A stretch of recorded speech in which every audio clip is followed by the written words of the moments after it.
Bismillahirrahmanirrahim. Assalamualaikum warahmatullahi wabarakatuh. Alhamdulillahirabbil alamin wa bihi nasta'inu ala umuri dunya waddin. Wassalatu wassalamu ala asyrofil anbiya'i wal mursalin sayyidina wa maulana Muhammadin wa ala alihi wa sahbihi ajma'in. Rabbi ishrah li sadri wa yassir li amri wahlul 'uqdatam min lisani yafqahu qawli. Amma ba'd. Teman-teman sekalian yang saya cintai, terima kasih atas waktunya. Pada kajian singkat kita kali ini akan membahas tentang overthinking. Dan saya yakin overthinking itu banyak dirasakan oleh usia-usia kita sekarang, iya kan? Kalian pernah nggak sih merasa kayak overthinking gitu? Nah, kayak ya mikir sampai pusing gitu. Biasanya apa sih di overthinking? Masa depan, life crisis, ekonomi, life crisis, terus jodoh gitu ya kan. Nah, jadi sesuatu yang sifatnya masih di masa depan. Overthinking sendiri adalah berpikir secara berlebihan. Nah, Allah Subhanahu wa taala telah berfirman bahwasanya segala sesuatu yang berlebihan itu dibenci oleh Allah dan sifatnya itu buruk. Bahkan dalam beribadah pun kita dilarang untuk berlebihan. Sholat yang awalnya 5 waktu jadi 6 waktu kan aneh. Terus ada itu seorang pemuda yang dia tuh ingin mengalahkan Rasulullah dalam hal puasa. Jadi waktu sahur itu dia nggak makan, waktu buka dia juga nggak mau makan. Biar katanya itu puasanya kuat. Padahal yang dia dapatkan itu bukan kemuliaan, justru rasa malu gitu. Jadi jangan berlebihan dalam suatu hal. Untuk overthinking ini sendiri, kadang kita tuh pengen berhenti untuk overthinking, tapi bingung gitu caranya. Kayak udah gimana ya, udah pokoknya udah keseringan banget overthinking.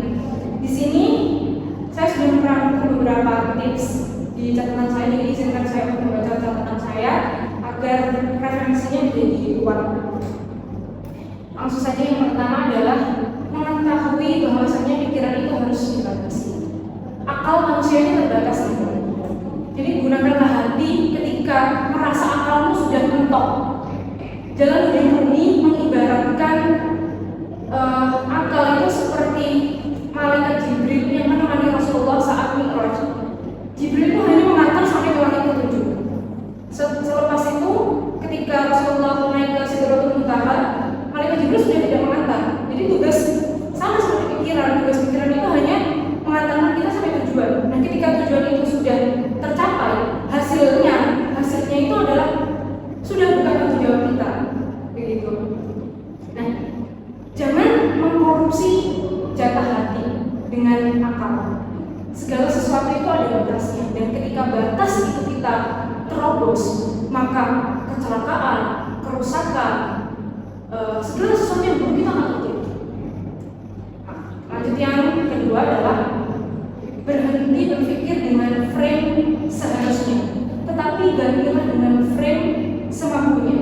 Sebagaimana Allah meminta kita dalam bertakwa di Quran surat At-Taghabun ayat 14, fattaqullaha mastata'tum, bertakwalah kamu kepada Allah menurut kemampuan dan kesanggupan. Jadi jangan memaksakan sesuatu itu ya sewajarnya saja semampu kita.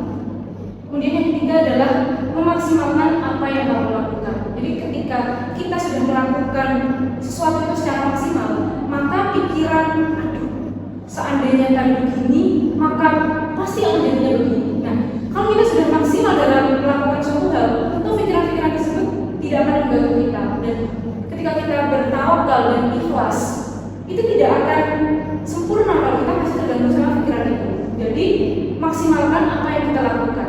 Seperti itu. Kemudian selanjutnya adalah menyadari bahwa segala sesuatu itu bukan di tangan kita, melainkan di tangan Allah.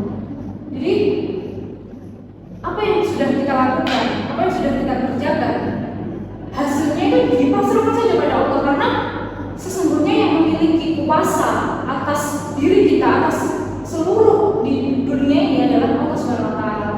Jadi tugas kita hanyalah seperti tadi melakukan sesuatu dengan semaksimal mungkin, lalu hasilnya pasrahkan pada Allah.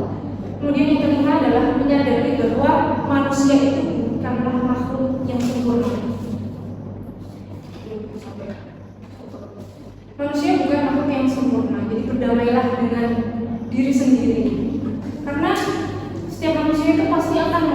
kesalahan baik disengaja ataupun tidak disengaja. Maka dari itu, ampunilah dirimu sendiri sebelum kamu memohon ampun kepada Allah. Kita lanjut ke yang terakhir, yang ke-6, adalah dengan mengisi waktu kosong kita dengan berzikir kepada Allah. Jadi kalau misalkan malam hari, itu kan waktu Indonesia overthinking gitu biasanya disebutnya. Nah, malam hari pas mau tidur, kita bisa baca buku, baca Al-Quran lah, kalau enggak, ini minimalnya itu kita melakukan suatu hal yang bermanfaat, dan maksimalnya itu kita melakukan ibadah kepada Allah. Bisa berzikir, membaca Al-Quran, sholat tahajud, syukur-syukur.